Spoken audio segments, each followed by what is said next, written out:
Eh bien, merci à tous d'être présents pour ce webinaire. Donc, c'est un webinaire qui s'intitule Intégrer l'énergie dans la stratégie RSE de l'entreprise.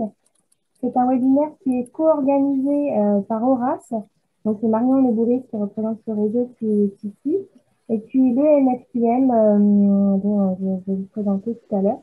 Donc, merci à tous d'être présents. Il y a trois personnes qui vont également intervenir. Donc, Isabelle Join de Planète RSE, Elodie Hainaut et Annabelle Guillet pour l'entreprise Armor. Donc, merci à tous d'être ici avec nous. Donc, pour commencer, je vais vous présenter donc, le MSQM. Alors, je vais vous partager mon écran. Voilà. Donc, le MSQM, c'est un réseau d'entreprises et une association de loi 1901. MSQM veut dire Mouvement français de qualité et management. Nos bureaux sont basés à Nantes, mais on rayonne sur l'ensemble de la région Pays de la Loire. Et parmi nos adhérents, on compte 200 entreprises et organisations, donc de tout secteur d'activité, donc aussi bien des entreprises privées que des établissements de services publics. Et les adhérents sont de toute taille et de tout secteur d'activité. Donc, ce qui fait que le panel des adhérents est vraiment très riche et très large. Nous, au réseau, notre vocation, c'est d'encourager les entreprises et les organisations à partager leurs bonnes pratiques et leurs expériences sur les thématiques qui touchent à la performance globale des organisations. Donc, pour ça, on aborde plusieurs thématiques, donc le management, la RSE, la qualité du travail, les ressources humaines et l'amélioration continue, par exemple. Et pour ce faire, on organise une trentaine de rencontres par an à peu près. Donc, notre programme est édité en début d'année et il couvre toute l'année en cours. Et il y a plusieurs formats que l'on propose, donc par exemple des visites d'entreprise, des matinales, les focus day qui sont des journées de formation, et puis des webinaires évidemment depuis le début du confinement, enfin des confinements de l'année dernière. Donc voilà, des rencontres qui sont très riches à chaque fois, des experts viennent présenter une thématique, et il y a beaucoup de partage d'expériences entre les participants et les adhérents.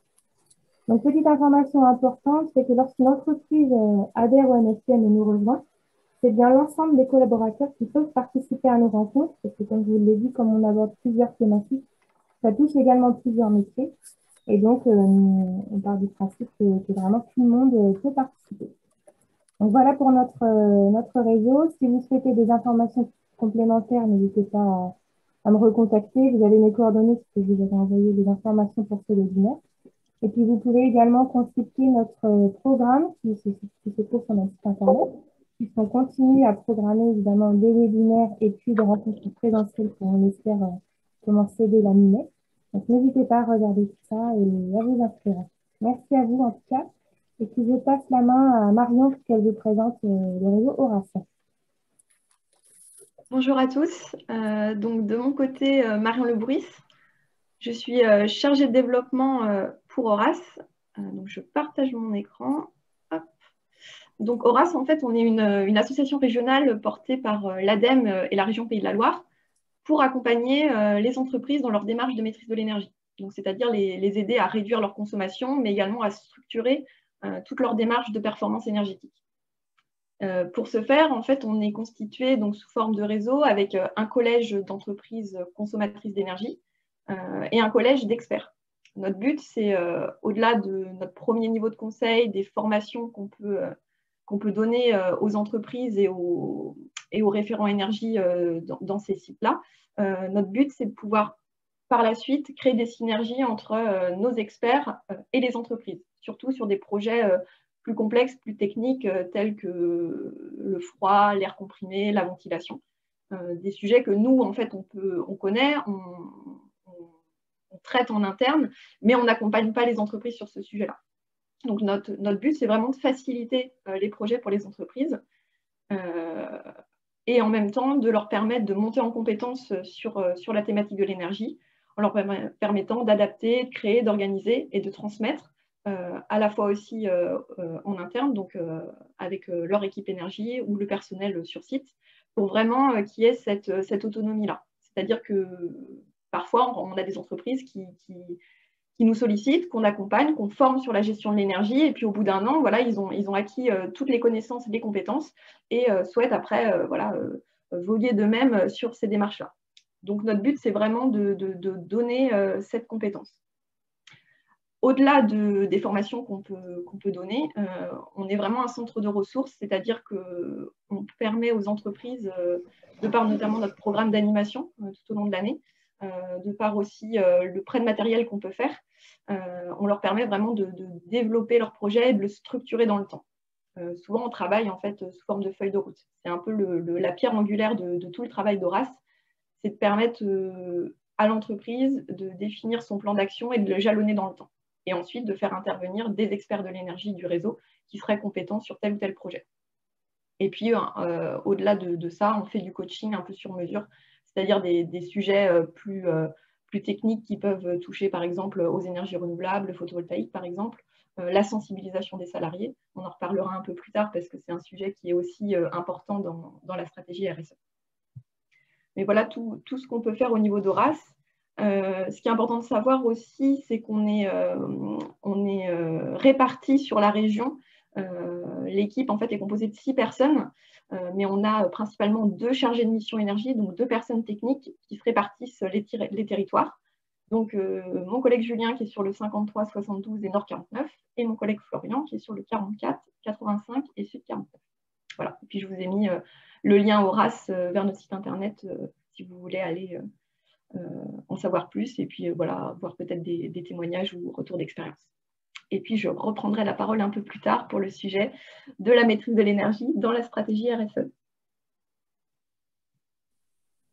Merci Marion. Du coup, je passe la main à Isabelle. Du coup, tu vas enchaîner sur la présentation de Planète RSE et puis de ta thématique. Merci beaucoup. Mais en tout cas, je souhaite vous remercier, la MEFCAM et Horace, de votre sollicitation et de votre accueil pour cette matinale. Donc, Isabelle Join, donc elle appartient au réseau Planète RSE, qui est une association loi 1901, qui a été créée par des dirigeants d'entreprise issus de différents réseaux, principalement le CJD et la CPME à l'origine. Puis ensuite, on a eu des différents intervenants aussi du MEDEF et de DRO, dirigeants responsables de l'Ouest, qui se sont rassemblés en fait en ayant pour objectif de valoriser les démarches responsables de leurs entreprises en se basant sur un principe, c'était l'engagement par la preuve et par l'action. Donc aujourd'hui, Planète RSE, c'est une centaine d'entreprises adhérentes, principalement TPE et PME, réparties sur la région des Pays de la Loire, mais aussi on a créé 2 antennes sur Toulouse et sur Troyes qui sont portées aussi par des dirigeants d'entreprise qui ont recréé la même association.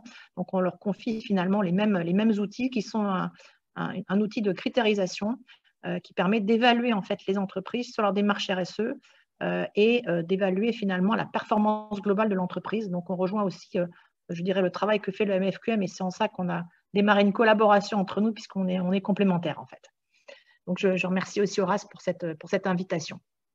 Donc, l'objectif, c'est que je puisse tout d'abord, finalement, planter ce décor de ce que c'est que la démarche RSE assez rapidement et toujours de manière très pragmatique, mais surtout de vous présenter le travail qu'on a fait avec les adhérents de Planète RSE, les dirigeants, sur quels bénéfices, en fait, ils ont vus lorsqu'ils ont mis en place, en fait, ces démarches RSE. Donc, tout d'abord, qu'est-ce que la RSE? Je pense qu'un certain nombre d'entre vous avaient déjà une vision, je dirais peut-être confirmée ou pas, de ce que c'est que la RSE. Encore une fois, chez Planète RSE, on va être pragmatique, et si on devait retenir pour nous une seule définition, ça serait celle-ci, c'est la contribution des entreprises au développement durable, c'est-à-dire comment est-ce qu'on met en pratique le développement durable dans une entreprise, dans ces différents piliers qui sont les plus connus, c'est People, Planet, Profit, mais c'est surtout de prendre en compte aussi la dimension économique, puisque dans notre évaluation qui a été construite par des dirigeants, ils prennent en compte la dimension économique, sociale, sociétale, environnementale et la gouvernance, bien évidemment, qui permet de montrer comment est-ce qu'on prend les décisions au sein d'une entreprise. Donc, c'est important d'avoir une définition claire parce qu'on se rend compte aussi au sein des TPE-PME que parfois, la terminologie RSE, ça peut faire peur. Ça peut paraître aussi trop compliqué et du coup, ça peut aussi ne pas donner envie d'y rentrer. Donc, la notion d'être simple et pratico-pratique et pragmatique, c'est important pour que aussi des dirigeants s'y intègrent. Il existe du coup plusieurs définitions un peu plus complexes et plus élaborées, hein, la RSE selon l'ISO 26000 et puis aussi la RSE selon l'Union européenne. Donc, on peut trouver finalement différents champs de cette RSE, la norme ISO 26000 étant, je dirais, la norme de référence, hein, qui n'est pas certifiante, mais qui permet quand même d'avoir une évaluation d'une démarche RSE d'une entreprise. Encore une fois, ce qui est important, c'est qu'il existe des normes et des engagements volontaires, donc soit au niveau international, soit au niveau français. Donc au niveau international, un certain nombre d'entre vous connaissent peut-être déjà donc les objectifs, il existait en 2000 les objectifs du millénaire. Puis ensuite, il y a eu le Global Compact avec, je dirais, les 4 directives, les 4 orientations qui sont données aux entreprises pour qu'elles s'engagent sur la base d'un engagement volontaire du dirigeant et qu'elles communiquent en fin d'année une communication sur le progrès avec des indicateurs qui permettent de mesurer ces objectifs et l'état d'avancement. Donc, c'est déjà des premiers jalons qui ont été posés. Puis ensuite, la norme ISO 26000 est arrivée, qui, elle, a défini, je dirais, les 7 champs d'action finalement de cette RSE sur lesquels les entreprises pouvaient s'engager. C'était plus un fil conducteur, finalement, puisque c'est une norme qui n'est pas certifiante. Et puis, en 2017, on a vu arriver les objectifs de développement durable qui, aujourd'hui, on s'en rend compte, commence à vraiment servir de jalon pour les organisations, pour aussi toutes les entreprises. Et ces 17 objectifs sont véritablement aujourd'hui, commencent à être véritablement intégrés dans l'ensemble des référentiels RSE. Au niveau français, on a aussi un cadre réglementaire qui s'est construit dans le temps, avec en 2001 la loi NRE, en 2009 le Grenelle de l'environnement, puis en 2010, le Grenelle 2 sur la partie spécifique, je dirais, environnement, la loi sur la transition énergétique pour la croissance verte en 2015, et puis en 2017, la loi Sapin 2, devoir de vigilance, et puis les directives européennes, diagnostic de performance financière.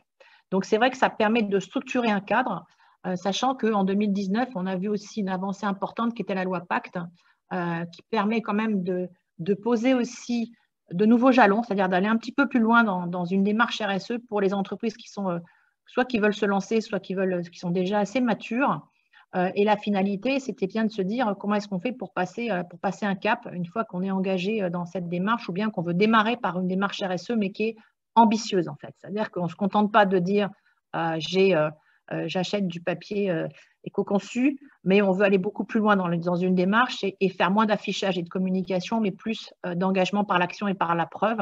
Donc, il y a effectivement beaucoup d'entreprises qui se questionnent. Et puis, on voit bien comment aujourd'hui, avec ce qu'on est en train de vivre au niveau de cette pandémie de la Covid, comment les entreprises maintenant, finalement, beaucoup d'entre elles se questionnent et veulent aller beaucoup plus vite parce qu'elles se rendent compte effectivement de leur fragilité, de leur vulnérabilité, que ce soit sur la partie sociale, que ce soit sur la partie mutation de l'organisation dans le cadre du travail, que ce soit aussi dépendance par rapport, je dirais, aux ressources et aux matières premières qu'elles vont aller acheter. Donc, on se rend compte qu'il y a une prise de conscience, en tout cas, nous, on le constate à notre modeste niveau, une prise de conscience un peu plus rapide et qu'il y a une volonté d'accélérer finalement cette mutation et ces changements, ce qui est quand même assez bénéfique. Donc, on voit que cette loi Pacte, elle porte finalement deux outils qui sont le statut d'entreprise à mission et puis la notion aussi de raison d'être. Finalement, à quoi sert une entreprise? Quelle est la raison d'être d'une entreprise dans le cadre de la création d'un bien commun? Et ça, c'est vraiment, je trouve, quelque chose qu'on commence à voir apparaître de plus en plus souvent. Il y a de plus en plus de séminaires sur ces sujets. Et on voit bien que ce n'est pas uniquement un affichage. Ça commence vraiment à percoler sur l'ensemble de la société civile aussi. Ça répond aussi à des attentes des citoyens et qui se matérialisent aussi au sein des entreprises puisqu'ils sont eux-mêmes attentifs à ce que font leurs entreprises, aux valeurs qui sont portées, aux actions des entreprises. Et on voit aussi à quel point les réseaux sociaux jouent un rôle un peu parfois de censeur, mais aussi de lanceur d'alerte sur des écarts ou des incohérences en termes de communication ou des communications qui ne seraient pas sincères. Donc, il y a un jeu finalement qui est en train de se mettre en place pour que les entreprises puissent avoir une communication sincère et réelle et pas uniquement un affichage et du greenwashing parce qu'on le voit, c'est malheureusement encore très courant. Et le champ de la RSE, avec l'ampleur qu'il est en train de prendre, on voit aussi que ça peut être un risque pour cette démarche, que ça soit de l'affichage uniquement, de la communication et pas des actions réelles et partagées au sein d'une entreprise.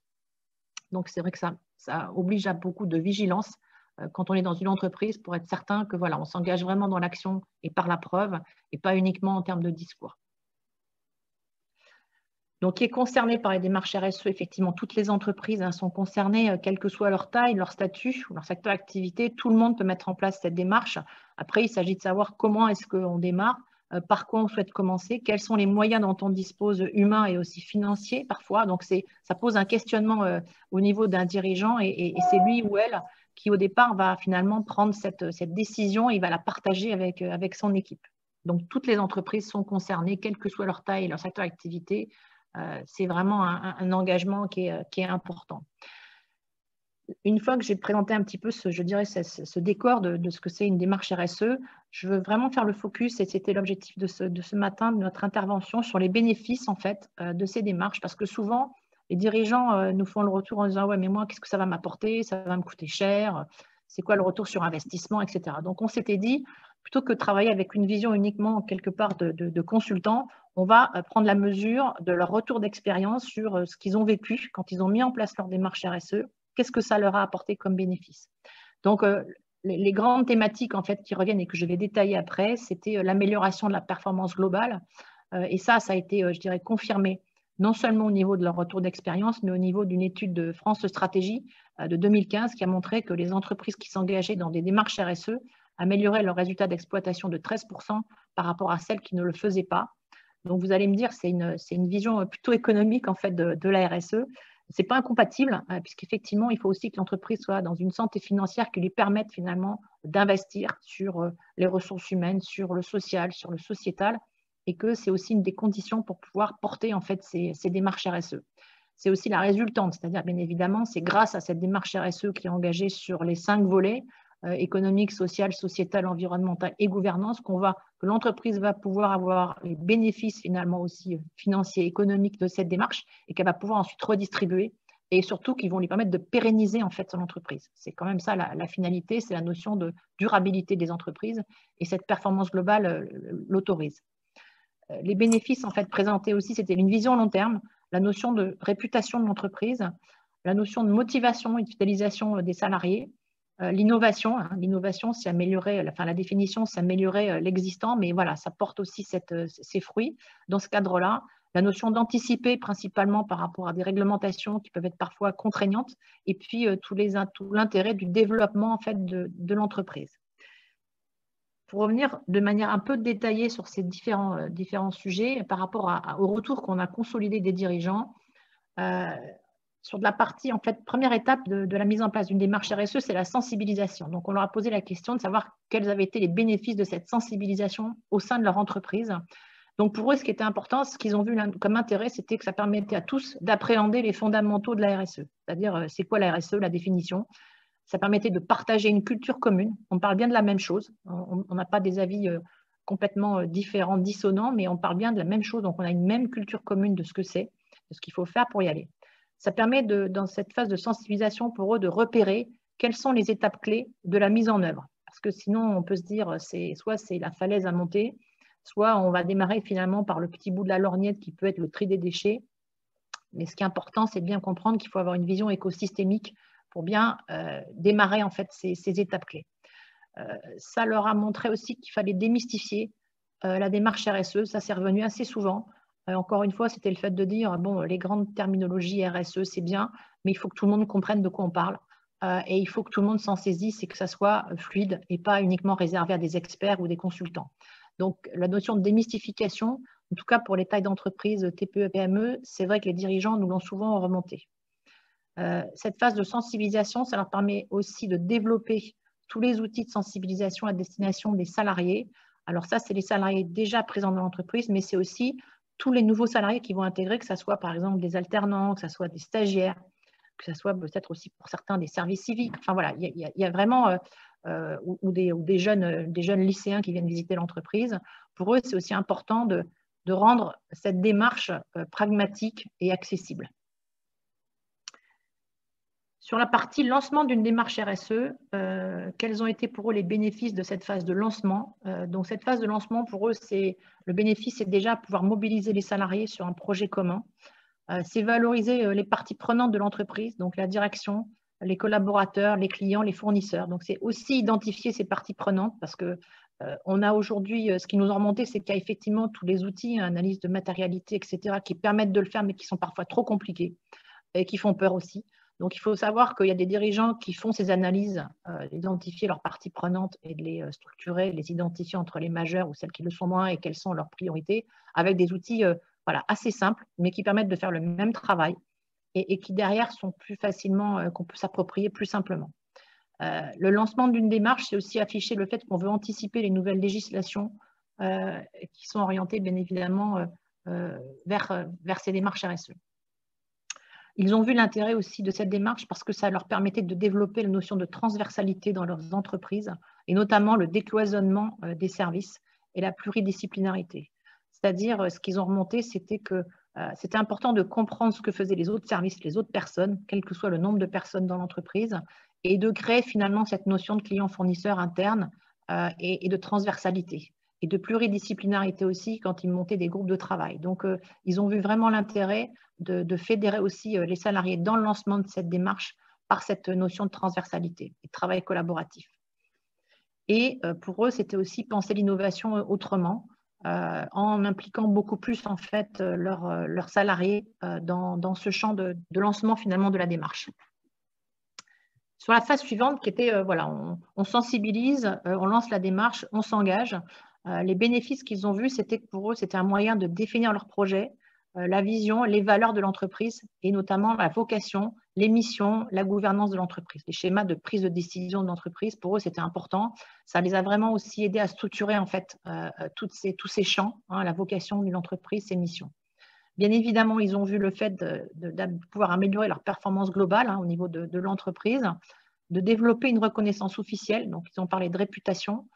Beaucoup ont parlé aussi de marque employeur. Hein, c'est un terme maintenant, c'est une terminologie, c'est des éléments de langage que tout le monde a.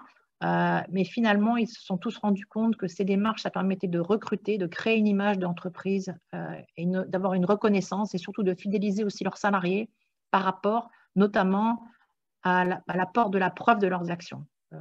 Voilà, certains ont vraiment évoqué le fait de dire non seulement ça permet d'avoir une reconnaissance externe, mais c'est surtout vis-à-vis des salariés d'être finalement, d'avoir une communication sincère sur ce qu'on fait ou sur ce qu'on ne fait pas, ce qu'on n'a pas réussi à faire, et du coup d'avoir une forme de transparence qui est aussi attendue par leurs salariés ou par leurs parties prenantes.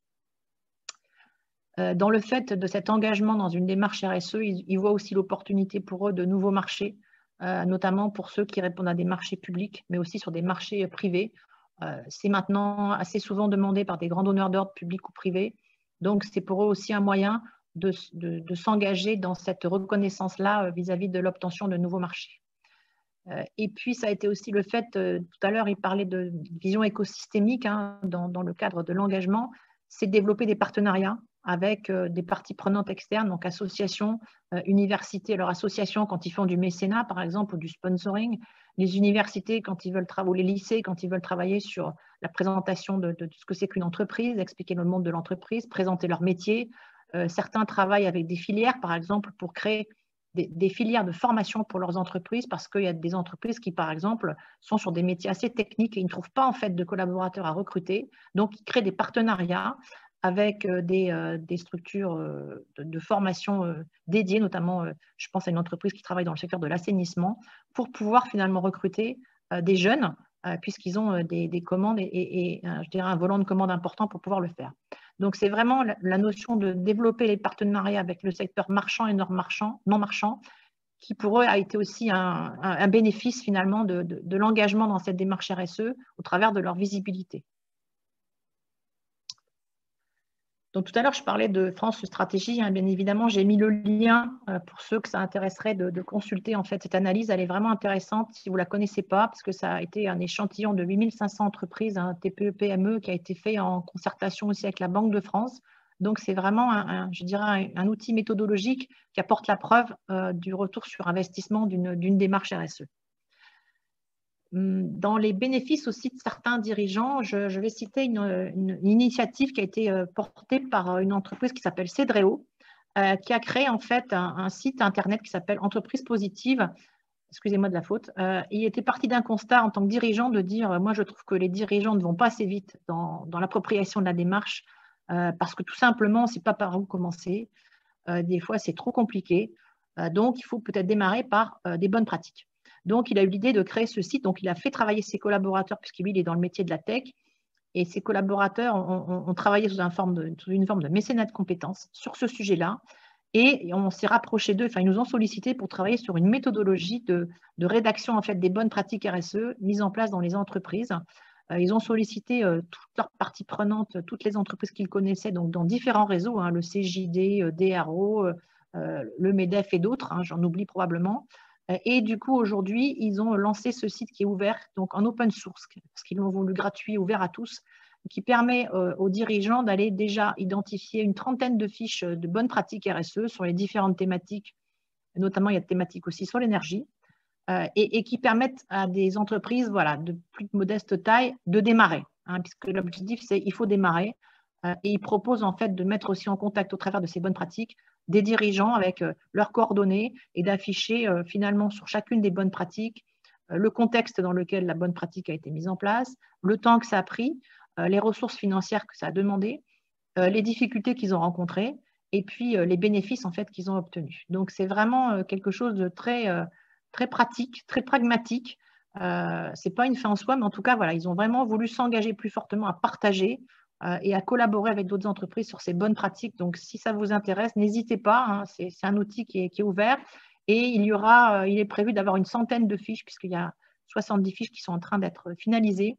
Donc, l'objectif, c'est que tout le monde puisse contribuer, quels que soient les réseaux, au travers de cette démarche. C'est ouvert à tous. Voilà, l'idée, c'est vraiment d'aller un peu plus loin et un peu plus vite. Donc, voilà, je vous remercie en tout cas de votre attention. Et puis, si vous avez des questions, s'il y a eu des questions, je suis à l'écoute pour pouvoir y répondre. Et encore une fois, je remercie la MEFQM et Horace de m'avoir invité dans cette présentation sur la partie énergie, qui est aussi un des sujets majeurs sur cette phase de mutation du monde dans lequel on est. Merci Isabelle pour ta présentation. On va enchaîner avec Marion. Je propose qu'on garde les questions-réponses pour la fin plutôt. Et puis, Marion, je te laisse présenter ta partie. Ça marche. Merci Delphine.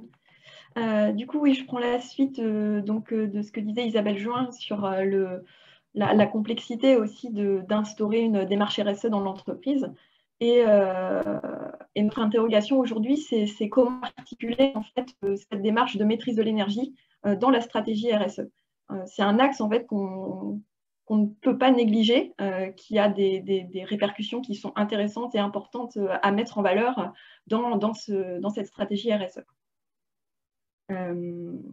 Juste pour refaire un petit point de contexte, moi j'interviens en tant qu'Horace et donc voilà, tout ce que je vais vous présenter là, c'est le point de vue d'Horace de par nos expériences, nos rencontres avec les entreprises, des retours qu'on a pu avoir sur leurs impacts en fait de cette gestion de maîtrise de l'énergie et des impacts dans la stratégie RSE. Donc c'est possible voilà, qu'il y ait des angles que je ne vais pas aborder et qui existent, mais au jour le jour, voilà, par exemple, sur les piliers, nous, on a noté qu'il y avait 3 engagements importants de la démarche RSE qui étaient impactés par la stratégie de performance énergétique. C'est ce que du coup je vais vous présenter maintenant. Donc il y a l'engagement environnemental, l'engagement social et l'engagement économique. Isabelle Join parlait tout à l'heure de 2 autres dimensions, la dimension sociétale et la dimension de la gouvernance. Je pense qu'ils sont importants aussi. Il y a sûrement quelques répercussions de cette stratégie de maîtrise de l'énergie dans ces dimensions-là. Mais c'est plus difficile de les mettre en lumière et voilà, aujourd'hui je préférais faire ce focus sur le volet environnement, le volet social et le volet économique. Donc comme je disais, cette démarche d'efficacité énergétique qu'on met en place en fait dans l'entreprise, elle vient renforcer ces 3 dimensions-là de la RSE. Alors, pour commencer, l'engagement environnemental. On sait que cet engagement-là, en fait, ça recouvre de nombreuses pratiques. Ça va de la prévention, le contrôle de nos ressources, la protection des ressources naturelles, et ça inclut en particulier la réduction des émissions de gaz à effet de serre. Et c'est tout là, en fait, que la maîtrise de l'énergie va être valorisée, c'est que par les réductions des consommations d'énergie, on va faire baisser nos émissions de carbone, de gaz à effet de serre. Pour ce faire, on met en place en général dans ces démarches-là tout un tas de stratégies d'efficacité énergétique.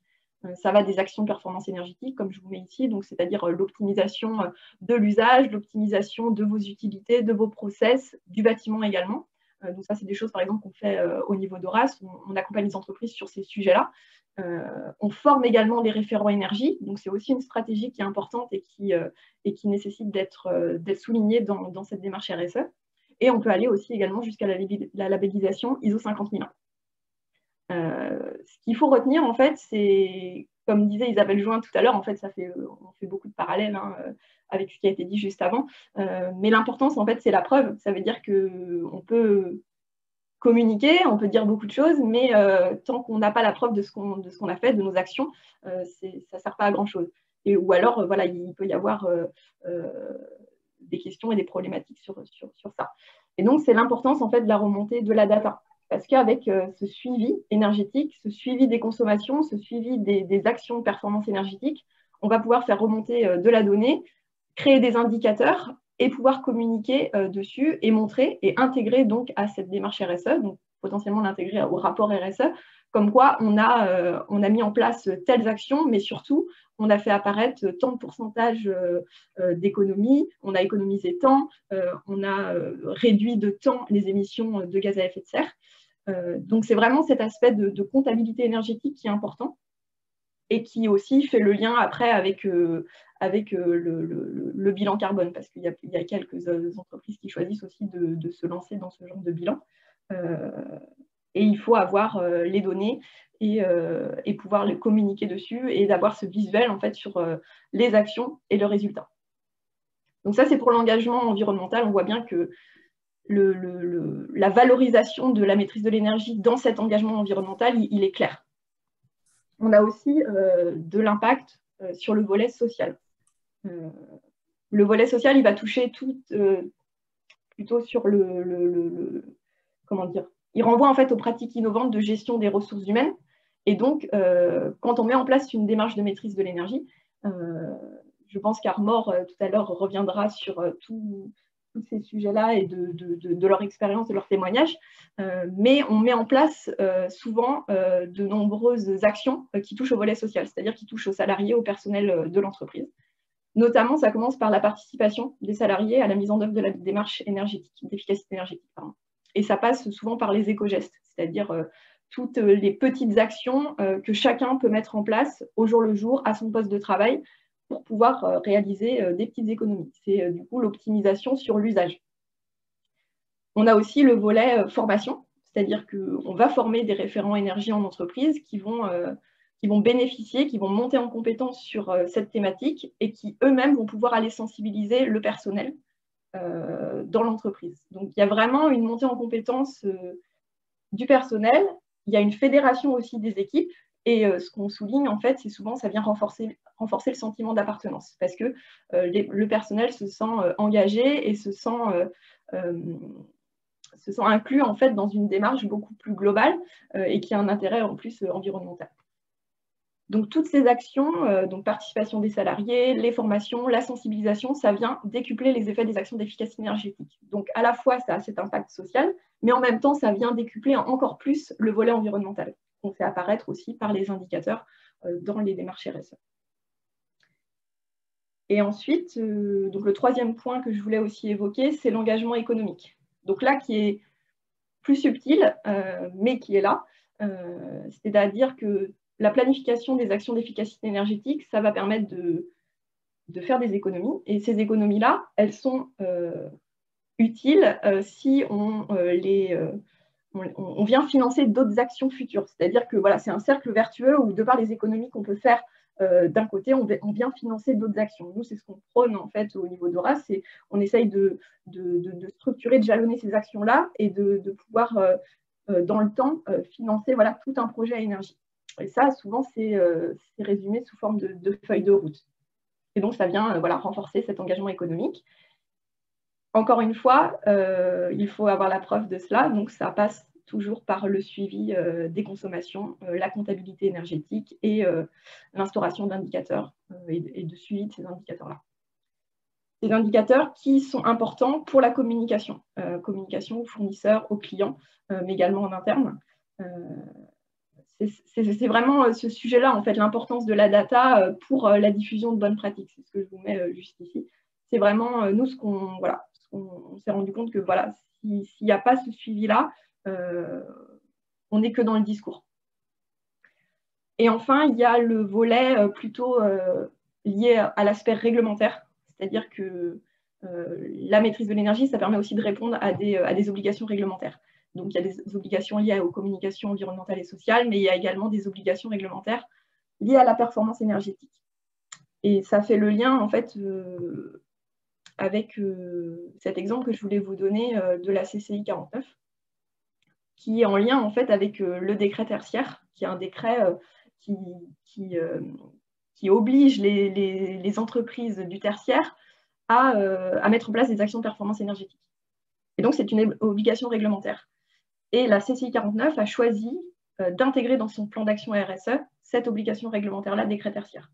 Et donc, elle va mettre en place des actions qu'elle va valoriser dans son rapport et qui vont permettre d'enrichir cette démarche. Donc, ça passe, comme je vous disais, sur le volet social par la participation des salariés à des formations avec les équipes techniques, donc des salariés des différents sites de la CCI 49, donc Angers, Cholet, Saumur. Il y a aussi de prévu l'animation d'un atelier sur les achats d'énergie, donc vraiment pour faire monter en compétence les salariés sur ce sujet-là, et qui vient en fait rebondir sur le sujet des éco-gestes et donc de la participation des salariés au jour le jour aux actions d'efficacité énergétique. Des actions d'efficacité énergétique aussi, bien sûr, sur les utilités. Donc là, Horace va accompagner la CCI à optimiser son bâtiment, son process, voir sur quel projet et sur quelle utilité vraiment travailler pour faire baisser les consommations. Et la baisse à terme donc, des gaz à effet de serre qui rejoint en fait le volet environnemental dont je vous parlais tout à l'heure. Voilà pour moi, pour ce focus Horace et ce focus de l'axe énergie dans la démarche RSE. Et puis, bon, je pense que Armor va revenir aussi en détail sur concrètement comment ça s'est passé chez eux. Et voilà, je leur laisse la parole du coup. Et puis, n'hésitez pas, hein, en fin de webinaire, on pourra répondre à toutes vos questions.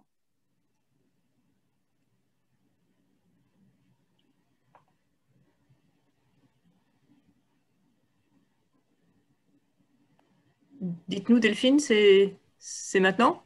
Oui, allez-y, c'est bon. Ok, ça marche. Alors, attendez. J'ai perdu le truc pour partager.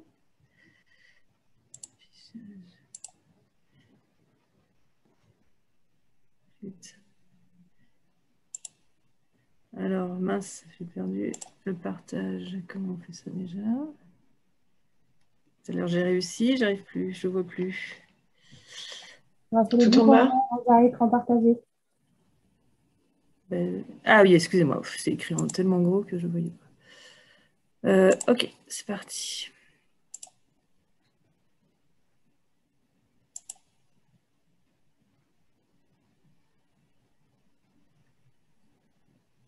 Alors, non.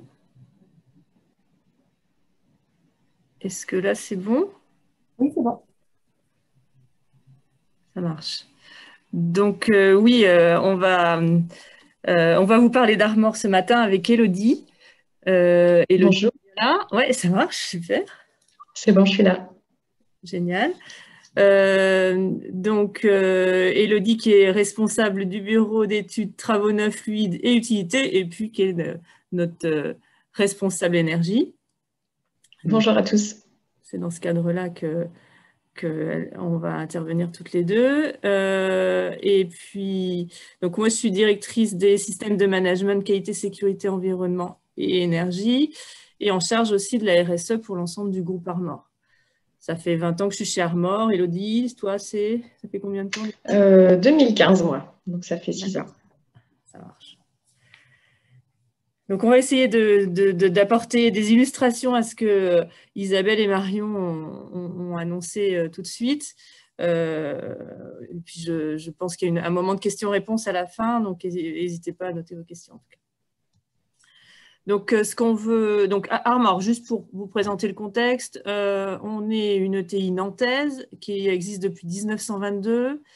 Dans le monde, on est environ 2000 collaborateurs et en France et à Nantes en particulier, autour de 750 personnes. On a un chiffre d'affaires, ça c'est les données 2020, de 274 millions d'euros.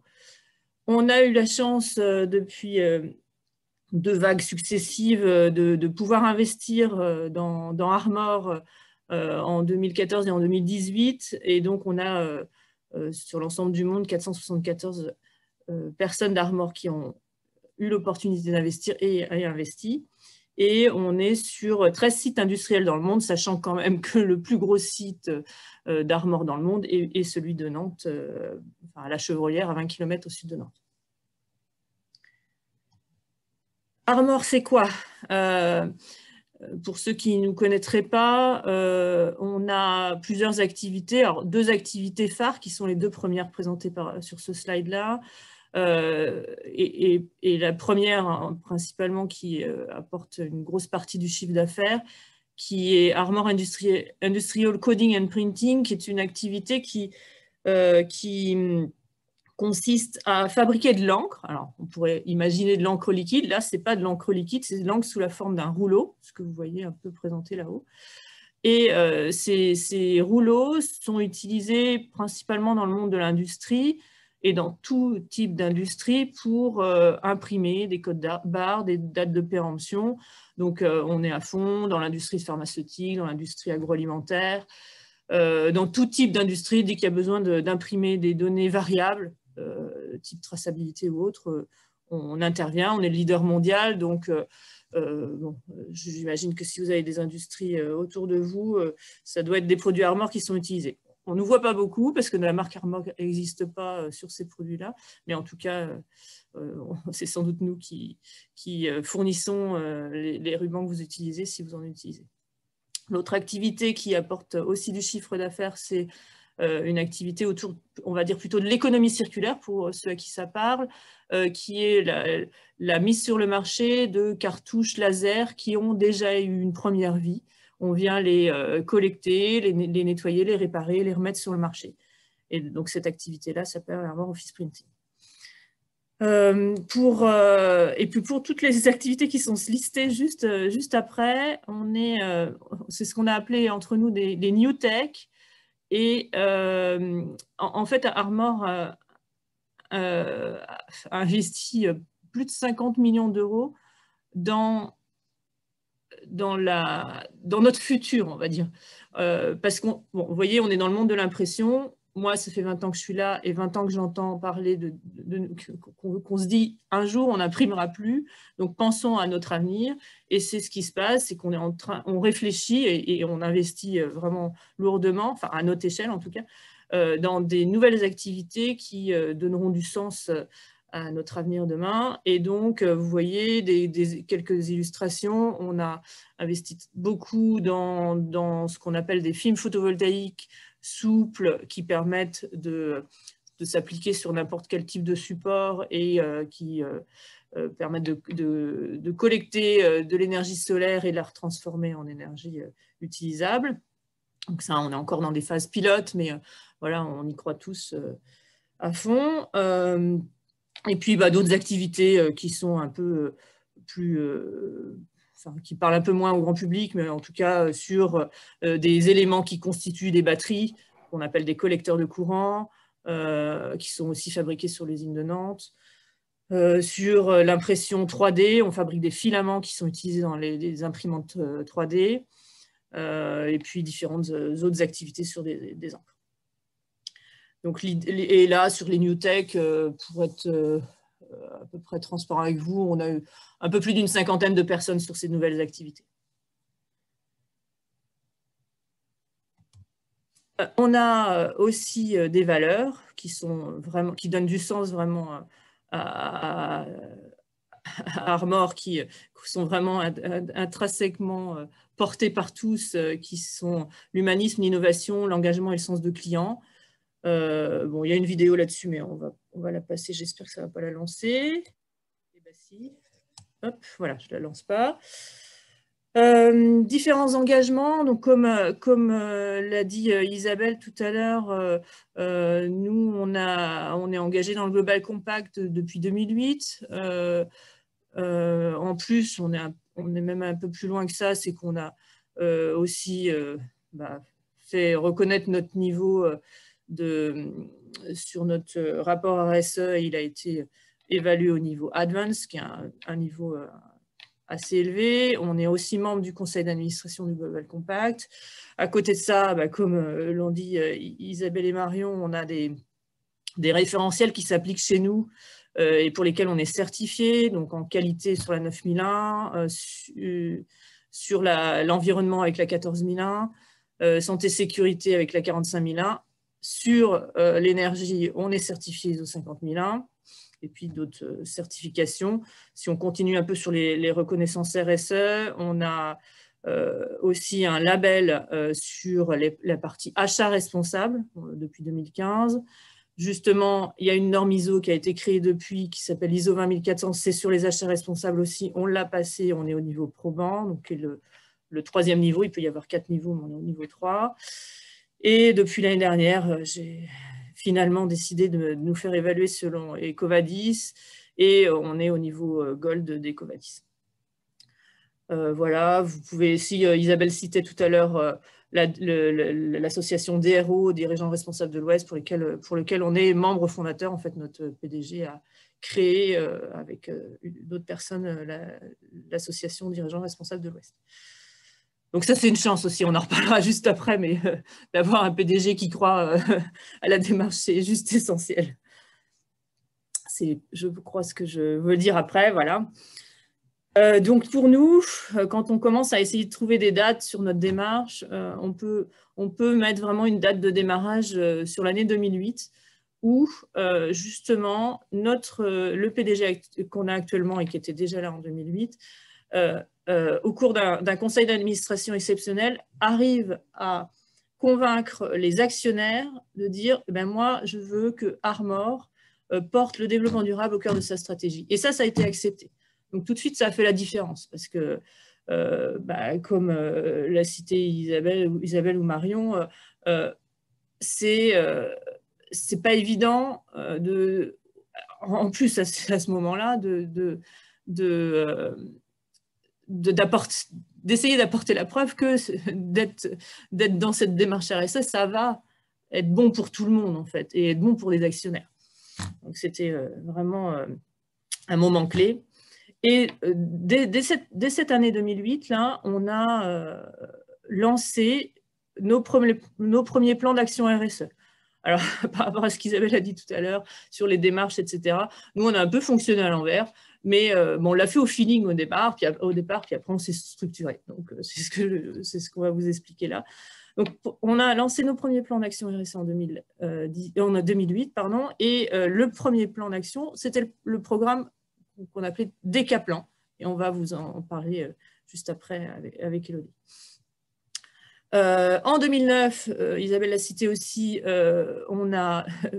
avez vu nos valeurs, mais on a lancé nos valeurs, créé nos valeurs en 2009, avec pas juste dire c'est l'équipe dirigeante qui définit les valeurs, non, ça a été un travail d'appropriation des valeurs, qu'est-ce qui marche par rapport aux 4 valeurs qu'on a citées là, qu'est-ce qui ne marche pas, qu'est-ce qu'on pourrait améliorer, et ça à l'échelle du monde, c'est un mort. Et en 2011, on a, ça y est, c'était là, on commence à structurer vraiment, et on a créé la direction RSE, dont je suis responsable.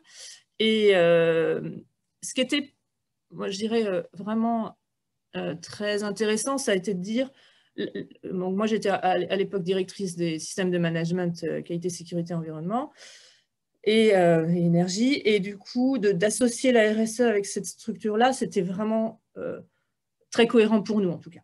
Ça allait dans le même sens, c'est des sujets transversaux, c'est de la coordination, c'était vraiment très cohérent de les associer ensemble. Dans notre fonctionnement, on a 3 comités RSE par an, on a une revue de direction RSE dans chaque filiale, on a, parce que bien sûr on ne fait pas ça tout seul, des correspondants RSE dans toutes les filiales. Et alors ça, c'est quelque chose qui est vraiment, qui a été essentiel pour nous. Ça a été de dire, dès le début, moi je me suis fait accompagner par une consultante et qui, depuis ce temps-là, nous accompagne et qui est, on va dire, notre poil à gratter, qui va de temps en temps nous aiguiller vers justement des nouvelles lois, qui pourraient aussi nous dire, oh là là, attention, là c'est un peu touchy, et qui nous challenge régulièrement en disant, attendez, il y a une nouvelle loi qui est sortie, tiens, on pourrait travailler ensemble, qu'est-ce que vous en pensez, etc. Donc c'est vraiment intéressant d'avoir ce regard externe dans cette démarche. Et puis, donc, on sort depuis 2009, pardon, un rapport RSE tous les ans, donc, qui est aussi un sacré paquet de boulot. Mais comme l'a dit Marion tout à l'heure, c'est de la publication de données. Donc, on est dans la mesure, là. On apporte la preuve via la mesure que on essaye bien sûr de progresser, donc on progresse, ou quand on ne progresse pas, on explique pourquoi on n'a pas progressé, qu'est-ce qu'on va faire dans les années qui vont venir pour s'améliorer. Et donc en 2011, on lançait notre programme, notre premier cycle stratégique qui était basé sur 2012-2016, qu'on a terminé depuis bien sûr. Et là, en ce moment, là, on est dans la fin de notre cycle stratégique 2017-2020. Donc on est en train de faire tous les bilans sur cette période-là. Donc nous on se juge, on considère que notre stratégie RSE, elle est outillée, dans le sens des indicateurs, on a structuré notre démarche.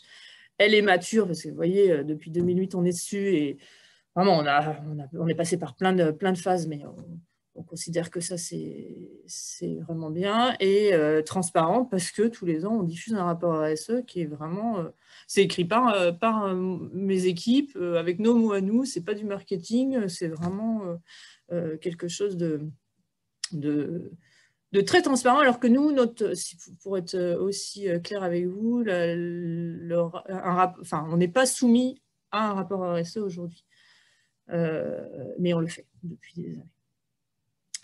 Et donc, on est en train aussi de construire en 2021 le nouveau cycle stratégique qui sera de 2022-2025. Là, je ne peux pas vous en parler, on est dedans.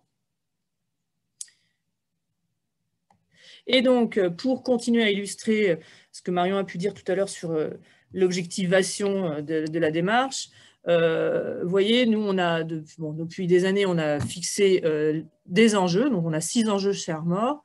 Un enjeu de gouvernance et éthique, un enjeu d'énergie renouvelable, un autre sur le développement des collaborateurs, un 4e sur l'économie circulaire, un 5e sur la traçabilité responsable et un dernier sur la solidarité territoriale. Il y a un petit paquet d'indicateurs qui sont liés à tous ces enjeux-là. Là, on vous en a cité que 6, les 6 majeurs. Mais vous voyez, là, ce qui est intéressant aujourd'hui, c'est de regarder sur les énergies renouvelables. Il y a un indicateur phare qu'on met en avant, c'était de dire sur la période 2017-2020, il fallait qu'on réduise notre consommation d'électricité par 5. Et ce qu'on a fait, parce que du coup, sachant qu'on intervenait ce matin, j'ai cherché à consolider tout ça. Et donc, à l'échelle du monde, on a fait un moins 6%. Donc, on est très fiers de ça. Élodie, de toute façon, va vous expliquer dans très peu de temps ce qu'on a mis en œuvre pour pouvoir justement atteindre ce résultat-là en France, sachant qu'on fait d'autres choses aussi dans les filières. Et donc, j'ai fait un peu de teasing sur le programme Décaplan, qui a été lancé en 2008. Ce programme-là, DK pour 10, ça voulait dire, on s'est basé là-dessus, donc 10 axes de travail qui sont cités là. Au départ, on s'était dit sur 3 ans, parce qu'on avait imaginé que notre programme, il allait pouvoir avancer et puis sans doute avoir une fin dans les 3 ans.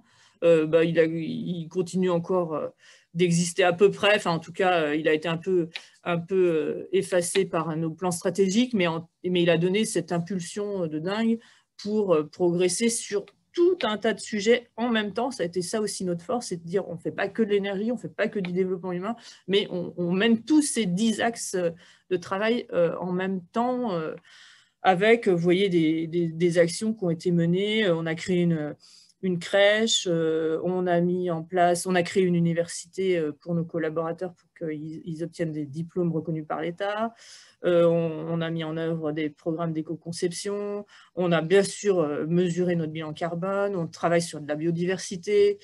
Qu'est-ce que je peux vous dire de l'autre côté? Sur les achats responsables, vous avez vu, on a obtenu le label des achats responsables. Et puis, donc, je l'ai mis en dernier là, mais ce n'était pas notre dernier axe. On avait un axe énergie, donc on travaille depuis 2008. Donc, vous vous rendez compte, ça fait déjà un petit paquet d'années. Et si vous êtes OK, c'est maintenant Élodie qui va vous illustrer tout ce qu'on a pu mettre en œuvre sur l'énergie. Je vais lui laisser la parole.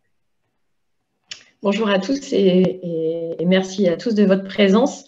Effectivement, Annabelle en a parlé, l'énergie, ça faisait partie des axes du décaplan, un gros axe pour lequel il y a eu beaucoup d'énergie, il faut le dire, qui a été dépensée.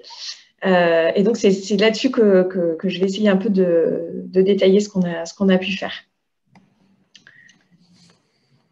Donc, Annabelle en a parlé tout à l'heure, l'énergie, en tout cas en objectif RSE, se mesure sur un périmètre monde, puisque l'objectif de moins 5% de consommation d'électricité, c'était un objectif monde. Mais ce qu'on peut mettre en avant, c'est qu'en fait, c'est le pôle de compétences transfert thermique, c'est-à-dire notre site industriel qui est basé à la Chevrolière, qui représente à peu près 80% des consommations énergétiques de toutes nos structures. Donc, c'est bien évidemment sur ce périmètre plus industriel que nous avons basé nos actions, même si dans les filiales, il y a des actions qui sont menées. En tout cas, les gros enjeux se font surtout sur notre site industriel de la Chevrolière. Pourquoi? Parce que c'est 650 personnes sur le site. Parmi les 750 nantais, il y en a quand même 650 sur notre site industriel. C'est une production 24/24, 7 jours sur 7, en continu. On s'arrête 1 à 2 semaines par an et encore pas dans tous les ateliers pour la maintenance annuelle. C'est quand même 50 000 mètres carrés d'atelier. Les petits rouleaux qu'on vous a présentés tout à l'heure, les rouleaux de film ancrés, c'est quand même 80 000 € jour sur notre site, avec 38 tonnes d'encre par jour et beaucoup de machines d'induction, de découpe pour fabriquer ces petits rouleaux. Pour vous donner une petite idée, les consos annuels, on vous les a présentés là, c'est les consos de 2020. Elles ont été plus fortes auparavant, donc on a déjà franchi des caps, mais c'est quand même 23 gigawattheures d'électricité et 31 gigawattheures pour le gaz. Un peu difficile de se représenter ce que ça... toute cette consommation à l'échelle d'un individu, d'une famille. J'avais fait le calcul qu'en électricité, ça représentait à peu près la consommation d'une ville entière, la taille de la Chevrolière en électricité. Donc, c'est des enjeux énergétiques énormes et évidemment, on ne pouvait pas les laisser de côté. C'est trop de consommation d'énergie. Évidemment, elles sont indispensables pour faire fonctionner notre site, mais notre devoir, c'est de les optimiser, de les réduire au maximum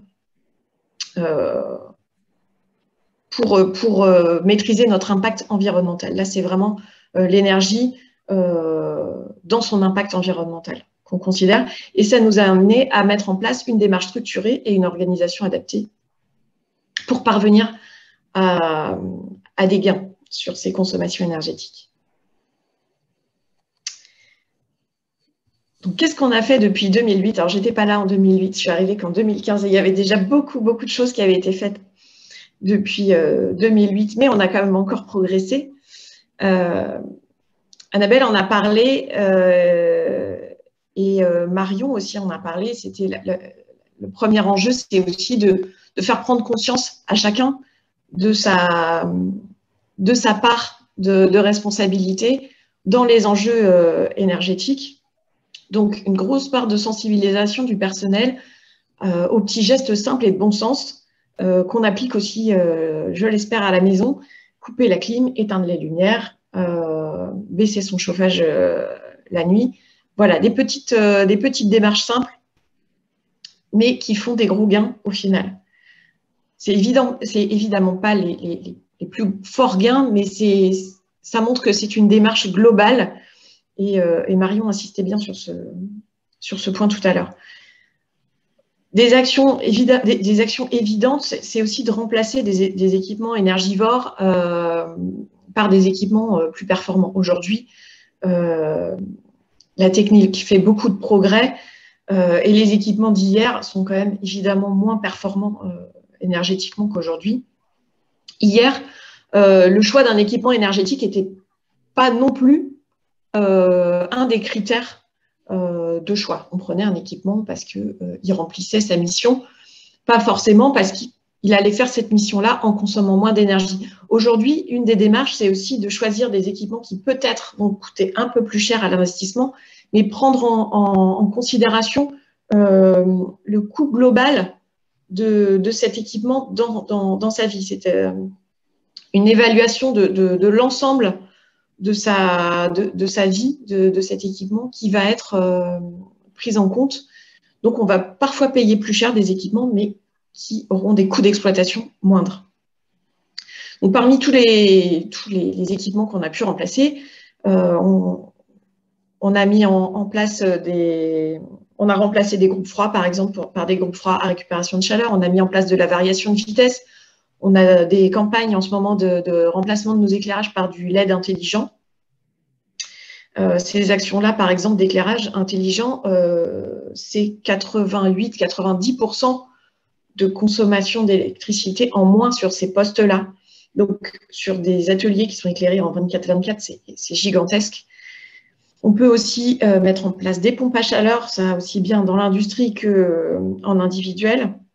Des choses assez basiques comme mettre en place des puits de lumière dans les ateliers pour remplacer l'usage de l'éclairage, tout simplement.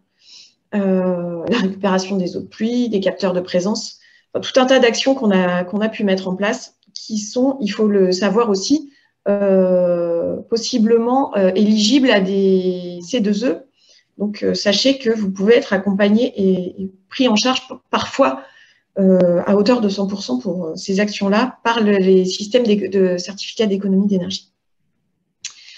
Ensuite, on a installé des RTO, ce sont des oxydeurs thermiques. Ils sont utilisés chez nous pour traiter les effluents solventés issus de notre process de fabrication des rubans. Avant retraitement avant émission à l'atmosphère de nos rejets. Et ces RTO sont associés à des générateurs de vapeur qui permettent de valoriser une partie de chaleur fatale issue de l'oxydation des solvants. Donc, nous avions un RTO jusqu'en 2020. Depuis 2020, nous en avons un second qui fonctionne en parallèle du premier, avec une optimisation de récupération de chaleur fatale qui mène aujourd'hui, en début 2021, à une réduction de quasiment 30% de notre consommation en gaz pour le site. Donc là, on part de 31 gigawattheures et on espère, à fin 2021, arriver à une vingtaine de gigawattheures seulement de consommation de gaz. Donc 30%, c'est énorme. Avec, mise en place... Oui, vas-y Annabelle. Une production qui... des volumes de production qui augmentent tous les ans. Hein. On a été longtemps à plus 10% de volume par an. Là, avec le Covid, ça a été un petit peu plus... Les objectifs sont un petit peu plus diminués, mais on est à plus de 5% de volume par an minimum. Donc, tout ça, oui, effectivement, je parle en conso brut, sans compter qu'effectivement, notre production continue sa progression pendant ce temps-là. Marion, tout à l'heure, en parlait, et Annabelle aussi. On a mis en place une GTC, donc gestion technique centralisée. Alors, c'est une GTC, oui et non, c'est-à-dire qu'on peut pas, c'est pas du pilotage à distance, c'est plutôt un outil de surveillance de façon, et plus d'une, enfin, je crois qu'on doit en être à 300 ou 400 compteurs sur nos machines, sur nos utilités, en consommation, pour mesurer notre consommation énergétique et aller toujours plus finement dans l'analyse de nos consommations et les leviers dont on disposerait pour aller agir. C'est un outil qui est indispensable pour prouver notre performance. Nous sommes certifiés ISO 50001 depuis 2012. C'est une norme qui date de 2011, donc on a fait partie des premiers à être certifiés.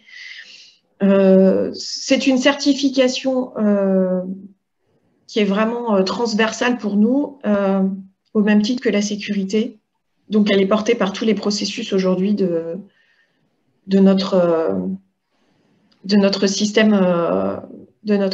Mais voilà, il faut savoir qu'on peut aussi manager et maîtriser ses performances énergétiques sans être certifié. L'ISO 50001, on le verra un petit peu dans les slides après, c'est un des outils, mais on peut aussi utiliser les mêmes outils sans la certification. Il ne faut pas que ce soit un frein en soi. Et puis, voilà, je passe rapidement. Les groupements d'achat sur les contrats d'électricité et de gaz, c'est hyper important.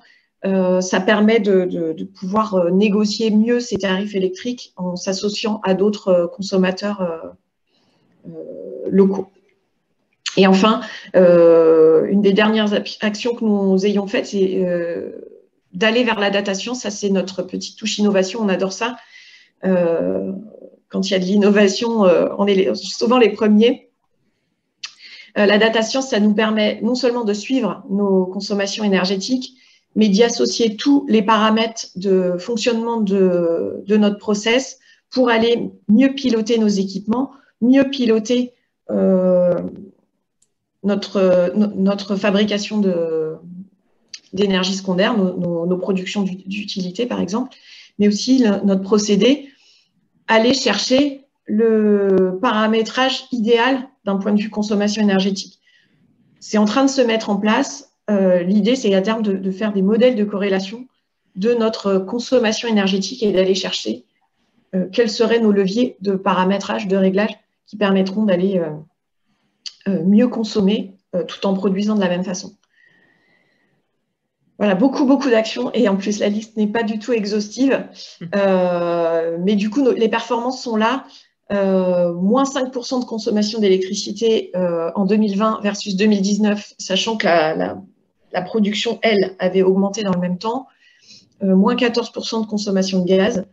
Je vous le disais, en 2021, on est plutôt sur moins 30%, grâce à notre second oxydeur thermique et l'optimisation de cette chaleur fatale qui sinon partait aux petits oiseaux. On fait attention dans nos achats d'énergie à prendre des partenaires qui sont soucieux de la part d'énergie renouvelable. Donc aujourd'hui, on a un fournisseur d'énergie qui nous assure 58% d'énergie renouvelable dans ce contrat d'électricité. Et puis les performances, ça va aussi avec les aides, parce qu'il ne faut pas l'oublier, ça coûte. Toutes ces actions coûtent de l'argent et il y a des aides aujourd'hui qui sont fondamentales pour le plan de relance en fait partie. L'année dernière, en 2020, grâce au C2E, on a pu bénéficier de 710 000 € d'aide pour améliorer la production de froid, pour améliorer la performance de notre production comprimée. Donc, il ne faut pas hésiter à en bénéficier tant que le dispositif est là et que les actions sont éligibles. Et puis, une dernière slide. Là, sur l'ISO 50001, pour les personnes qui se poseraient la question, donc, je vous ai présenté là, dans ce slide, quelques avantages, inconvénients. Il n'y a pas que des avantages, il faut aussi parler un petit peu des inconvénients, mais parmi les avantages, l'ISO 50001, ça permet de structurer sa démarche, d'aller faire les bonnes actions aux bons endroits. Ce qui est important, c'est qu'à travers cette démarche, on arrive à identifier quels sont nos usages énergétiques significatifs parmi les multiples usages, multiples consommateurs, quels sont ceux qui sont les plus importants, quels sont ceux qui seront qui permettent les meilleures opportunités de gains. Par exemple, tout à l'heure, je vous parlais de l'éclairage intelligent. C'est pas forcément un poste, c'est pas le poste de consommation le plus important, mais l'opportunité et l'action de remplacement par du LED intelligent fait que on arrivera à baisser de 90% ce poste-là. Donc, il ne faut pas ce sont des temps de retour sur investissement qui sont extrêmement faibles, de l'ordre de 3 à 5 ans, parfois moins. Donc, c'est cette démarche ISO 50001, à travers ce système de management de l'énergie, qu'on va réussir à identifier quels sont les meilleurs leviers pour l'entreprise. Et puis, à travers la présentation de nos résultats, on va pouvoir fédérer les équipes, partager les savoir-faire, aller identifier les postes qui ont plus consommé, analyser avec la production pourquoi nous avons consommé plus à ce moment-là, quels seront nos leviers, quelles sont leurs actions, responsabiliser les acteurs. C'est très important que tout le monde soit engagé dans cette démarche. Et c'est pour ça que notre processus, le système de management de l'énergie, se porte en transversal pour nous, chez Armor. L'ISO 50001, c'est aussi la pérennité de la démarche, puisque chaque année, nous avons soit l'audit de renouvellement, soit l'audit de certification, soit l'audit de suivi. Donc, chaque année, il faut démontrer la performance. Et ça assure aussi une bonne dynamique. On se challenge chaque année. On est cohérent vis-à-vis des autres démarches environnementales. On est ISO 14001. Ça paraissait assez évident de s'engager sur l'énergie au même titre que sur la 14001.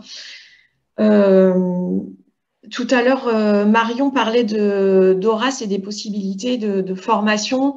Il faut savoir qu'il y a des aides financières aujourd'hui qui sont proposées pour les formations pour les référents énergie. J'ai moi-même pu bénéficier de la formation référent énergie d'Horace et d'un certain nombre d'autres ateliers qui sont proposés par Horace sur la performance sur l'air comprimé. Les outils qui sont proposés aussi sont très importants. N'hésitez pas à solliciter Horace. Il y a la possibilité de louer des enregistreurs de consommation électrique. Des fois, c'est tout simple, hein. C'est une semaine de mesures. Ça permet de se situer quand on n'a pas d'autres capteurs et de commencer au moins la démarche. Il y a aussi des aides financières à la certification ISO 50001 avec le Pro SME. Et puis, l'ISO 50001, c'est quand même toute une structure qui est déjà bâtie pour atteindre les objectifs du décret tertiaire. Alors, en ce qui nous concerne, nous sommes soumis à ce décret parce qu'on a plus de 1000 m² de surface tertiaire sur notre site industriel. Ce n'est pas notre plus grosse consommation énergétique, les activités tertiaires sur notre site. Mais en tout cas, on a déjà pas mal de compteurs et une structure qui va nous permettre d'atteindre les objectifs. En inconvénient, on est obligé quand même d'en parler un petit peu quand on est une petite structure et qu'on n'a pas déjà la structure documentaire ISO 9001, par exemple. C'est plus compliqué d'aller sur l'ISO 50001 parce que l'ISO 50001, ce n'est pas que l'énergie, c'est aussi tout le système documentaire qui va avec. Quand on est déjà 9001 et qu'on a une bonne base, c'est plus facile que quand on a tout à construire. Il ne faut pas sous-estimer cette difficulté-là, mais ce n'est pas inatteignable.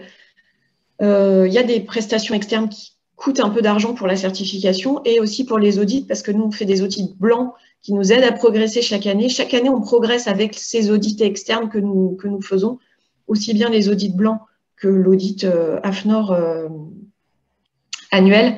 C'est ce que disait Annabelle tout à l'heure, ça nous fait nous challenger chaque année. Chaque année, on arrive, on se dit, c'est bon, on a progressé, et puis on est un peu titillé sur des sujets.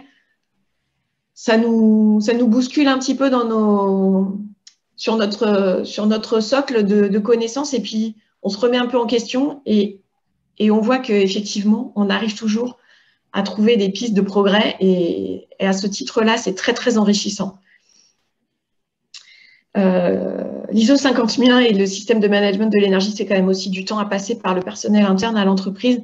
Ça dépendra des structures. Nous, on a la chance quand même d'avoir une équipe énergie quand même assez fournie. Dans certaines structures, c'est une personne qui passe un petit peu de son temps sur l'énergie. Ce n'est pas toujours évident. Il faut quand même compter, passer du temps pour mouliner toutes ces datas, analyser, trouver les leviers de performance.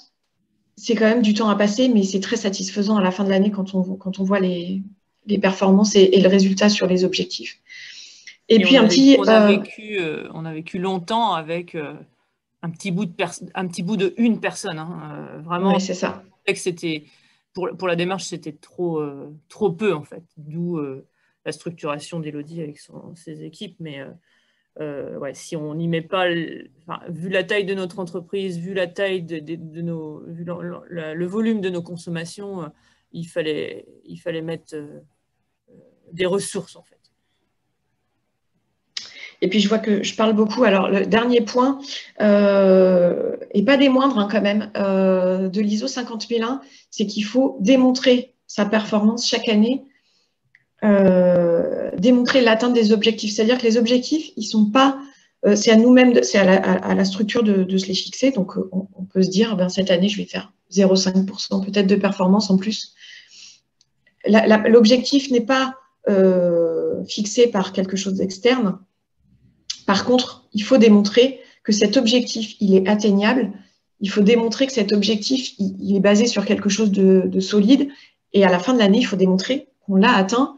Et si on ne l'a pas atteint, pourquoi on ne l'a pas atteint? Et si on l'a surperformé, pourquoi on a surperformé? Donc, il faut tout expliquer. Et c'est quelque chose qui est plus récent dans l'ISO 50001, qui est aussi, je crois, porté par l'ISO 50003, je crois, c'est celle des auditeurs. Et voilà, ça oblige chaque année à se challenger et à être attentif. Parce que si on n'atteint pas ce qu'on a imaginé atteindre, on peut nous supprimer cette certification. Voilà. Donc c'est assez challenging. Il y a un petit peu d'enjeu quand même. C'est clair. Voilà. Voilà, je crois que j'ai fait le tour de ce que je voulais vous dire sur la partie énergie, mais on pourra voilà, aborder pas mal de questions si vous en avez. Merci en tout cas pour votre écoute. Merci pour votre présentation à toutes les deux, c'était très complet et ça donne en effet un bon aperçu de toute la démarche globale de votre entreprise. Donc, merci pour ce témoignage. Je vous propose qu'on passe pendant 10 minutes à des questions, si vous en avez. Donc moi, j'en ai eu 3 dans le chat. Alors d'ailleurs, désolée, Isabelle Join a dû me quitter, elle avait d'autres impératifs. Si vous avez une question à lui poser, vous pourrez me les adresser par email et je transmettrai ses coordonnées et vous pourrez prendre contact avec elle directement. Alors la première question, c'est pour Marion. Pouvez-vous me dire à quoi correspond ce décret tertiaire? Quelle est sa référence européenne, nationale ou locale? Alors oui, le décret tertiaire, un grand sujet. Donc c'est un décret qui est paru à l'automne 2019, mais qui rentre en application cette année, à partir de fin septembre, qui concerne les entreprises code NAF tertiaires qui ont une surface supérieure à 1000 m², mais également les industriels qui ont des bâtiments à usage tertiaire et dont la surface de ces bâtiments-là est supérieure à 1000 m². En gros, ce décret, il impose une réduction des consommations d'énergie sur ces zones-là. Et on a des objectifs donc de moins 40% à 2030, moins 50 à 2040 et moins 60 à 2050. Donc ça, c'est l'objectif qui est donné. Mais dans un premier temps, ce qui s'applique cette année, c'est l'obligation de pouvoir rentrer sur une plateforme de l'ADEME les consommations dédiées à ces zones-là. Et donc, ça rentre en application. Voilà, il faudra rentrer ces données avant le 30 septembre. Il n'y a pas de 31. Le 30 septembre 2021. Et après, il y aura voilà, un suivi de l'évolution des consommations sur ces bâtiments-là. Mais c'est un référentiel uniquement national. Voilà. Alors, c'est vrai qu'il y a beaucoup de choses à dire sur ce décret. Il y a encore des zones qui sont un peu floues, notamment pour les industriels, puisque voilà, qu'est-ce qu'on considère comme bâtiment à usage tertiaire? Donc, bon, il y a déjà des réponses qui ont été apportées. On parle de bureaux, donc administratifs, les espaces de restauration, également certains entrepôts de stockage, mais des stockages qui ne sont pas forcément liés à l'activité de production industrielle. Donc, c'est vrai qu'il y a des zones encore assez floues sur ce décret-là et on attend, en fait, les arrêtés qui arrivent. Il y aura forcément une tolérance dans un premier temps. Mais à terme, il y aura contrôle et potentiellement sanctions si déjà, de 1, les consommations ne sont pas rentrées, et de 2, si les objectifs ne sont pas remplis.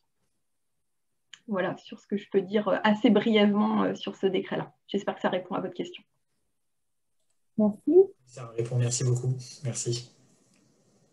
Ensuite, j'ai une autre question, donc c'est pour Annabelle et Élodie. Anne-Laure demande si vous êtes fait accompagner, est-ce que vous êtes fait accompagner par quelle entreprise? Et si oui, est-ce que c'était seulement avec Horace pour l'énergie ou si vous êtes fait accompagner globalement sur toute votre démarche RSE? Alors, sur la démarche RSE, oui, avec une consultante nantaise qui s'appelle Cécile Vacher, sur la démarche globale depuis 2011. C'est d'elle dont je parlais dès le départ. Après, sur la partie énergie, je vais laisser Élodie en parler. Sur la partie énergie, alors à la jeunesse de la certification, je ne saurais pas répondre. J'imagine qu'on a été accompagné de la même façon avec on a été des auditeurs blancs. Ouais, difficilement accompagné quand même au départ, parce que nous, quand on s'est lancé, comme l'a dit Élodie, on était les premiers à le faire et il n'y avait pas d'auditeurs qui existaient dans ce domaine, donc on était un peu dans la panade. Donc on s'est plutôt fait accompagner par des auditeurs ISO 14001 au départ, parce qu'eux avaient cette sensibilité-là, mais la norme était quand même un peu différente, donc on est parti sur des interprétations de la norme particulière. Et après, ça s'est étoffé, il y a eu de plus en plus d'auditeurs sur la 50001, et là, ça fait partie, une fois qu'Élodie était là, on s'est fait bien accompagner par des consultants en énergie, mais qui ont fait plutôt des audits blancs. Après, les autres organismes qui nous ont aidés, Élodie, moi, je ne sais pas. Alors, nous, on est membre Horace, et on est également membre de la T2E. Donc, effectivement, il faut aller piocher dans toutes les structures pour se faire accompagner. Je sais qu'Horace permet, j'en parlais tout à l'heure, d'amener un socle de formation et d'ateliers très pertinent pour débuter. Mais les apporteurs peuvent être à tous les niveaux, c'est-à-dire qu'il y a l'auditeur blanc qui va nous apporter des choses, il y a l'auditeur AFNOR qui va aussi nous challenger au regard de tout ce qu'il a vu par ailleurs sur les autres sites.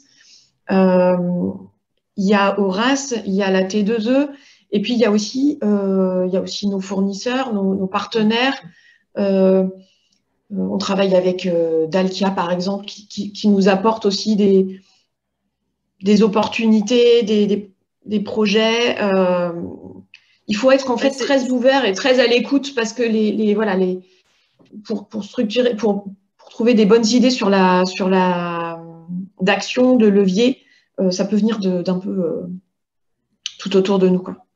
Et tu me reprends si je me trompe, Élodie, mais si je me souviens bien, dans le contrat Dalkia, dans le nouveau contrat Dalkia, ils ont une obligation de nous faire des propositions d'amélioration sur l'énergie. Ça fait partie des engagements pris en signant le contrat chez nous. Donc ça, c'est aussi des leviers qu'on peut avoir en disant, bon, nous, Dalkia est à demeure sur le site et ils ont des missions à accomplir. Et dans les missions, il y a une obligation de propositions d'amélioration sur l'énergie. Et donc, du coup, ça les oblige à s'arracher un peu sur le sujet. Tout à fait. Alors justement, il y a Parfait, merci. Il y a Philippe qui demande quelles sont les actions concrètes pour se lancer dans la RSE énergie. Tout dépend si on veut si on veut se lancer dans la certification ou pas. En tout cas, ça ne fera pas appel tout à fait aux mêmes ressources, mais moi, j'aurais envie de dire peut-être se former référent énergie, alors que ce soit par le ProRégie, de contacter aussi Horace. Cette formation-là a amené un bon socle. Alors, elle a changé depuis que je l'ai faite, donc c'est peut-être plus tout à fait la même chose, mais en tout cas, c'était vraiment c'est vraiment le socle de base parce qu'il ne faut pas se mettre des objectifs trop importants dès le départ. On peut commencer une démarche de maîtrise de l'énergie avec juste sa facture d'électricité, sa facture de gaz, ces deux compteurs, et puis y aller pas à pas. C'est pas la peine d'essayer de franchir des marches trop importantes. Ça fait peur et puis on n'est pas structuré pour ça. Il faut bâtir progressivement. Et je pense qu'en tout cas, une formation référent énergie, c'est déjà un bon point de départ pour se lancer, parce que ça donne aussi des indications sur… en tout cas, à l'époque, il y avait aussi une partie achat d'énergie, décrypter ses factures d'énergie et achat d'énergie. Et je rejoins ce que dit Élodie aussi. C'est pour se lancer dans la RSE énergie, en fait, c'est ce qu'on dit depuis le début de ce webinaire, c'est que la stratégie RSE, il y a dedans la stratégie de maîtrise de l'énergie. Il faut commencer par cette stratégie de maîtrise de l'énergie pour ensuite pouvoir l'intégrer à la stratégie RSE. Et je rebondis du coup, Élodie, sur ce que tu disais sur les achats d'énergie. J'ai vu qu'il y avait quelqu'un qui avait réagi tout à l'heure à ce que je disais sur l'exemple de la CCI49 qui animait un atelier sur les achats d'énergie pour les salariés. Ça paraît comme ça un peu étonnant, mais en fait, c'est comprendre sa facture. Et ça fait partie aussi des actions de sensibilisation qu'on peut apporter au personnel, en fait, mais qui n'est pas forcément directement lié à son poste de travail, mais qui va forcément le faire monter en compétences, lui faire gagner une sensibilité. Et c'est toutes ces petites choses, en fait, qui doivent se construire et qui doivent aussi s'ajouter à la formation d'une personne en tant que telle pour jalonner tout ça dans le temps. Qu'un des points qui nous a fait aussi progresser, ça a été de faire au tout début un audit énergétique, en fait. On avait pris un prestataire qui avait analysé toutes nos consommations. Enfin, je ne sais plus trop ce qu'il y avait dans le rapport, mais en tout cas, ça a été un bon moyen pour aller définir des pistes de travail. Oui, c'était peut-être un peu indispensable et je ne l'ai pas mentionné. Oui, mais moi, je les zappais aussi, mais c'est vrai que… Si aux achats quand même, parce qu'il y en a qui mettaient et le surcoût, etc. Nous, en créant, enfin en participant, on n'a pas créé, non, en faisant partie de ce collectif d'achat, on a réussi à avoir un meilleur coût, des meilleures prestations, et tout ça parce qu'on a fait partie de ce collectif d'achat. Et autrement, donc là, il n'y a pas eu de surcoût, en fait. C'était vraiment de la meilleure négo et en plus de l'énergie verte. Après, je pense que la question portait aussi sur les investissements, parce qu'effectivement, j'ai mentionné qu'on était capable de payer plus cher pour un équipement. C'est difficile de mettre ça dans une grille d'analyse. Il y a beaucoup de choses qui rentrent en jeu. Il y a la performance énergétique, mais il y a aussi la relation avec le partenaire, parce que les achats responsables, c'est aussi créer des relations gagnant-gagnant avec nos fournisseurs, des partenariats sur le long terme. Donc, c'est vraiment tout un ensemble de choses. C'est l'innovation aussi. Donc, il n'y a pas de barème particulier. Ça va être vraiment au cas par cas. Mais une chose est sûre, c'est que la performance énergétique va rentrer en compte, et peut-être que va faire ressortir que dans l'analyse du cycle de vie de l'équipement, et ben finalement, les gains qu'on va faire avec la performance énergétique compenseront largement le surcoût de départ. Et c'est difficile de vous dire qu'il y a une vraie grille avec des barèmes. C'est plus subjectif et plus dépendant. C'est vraiment au cas par cas. Ok, merci. Il y a une personne qui doit mixer et qui demande si vous seriez tous d'accord pour partager vos présentations PowerPoint que vous avez diffusées pendant le webinaire. Oui, ok. Donc, on vous les retransmettra bien sûr par email.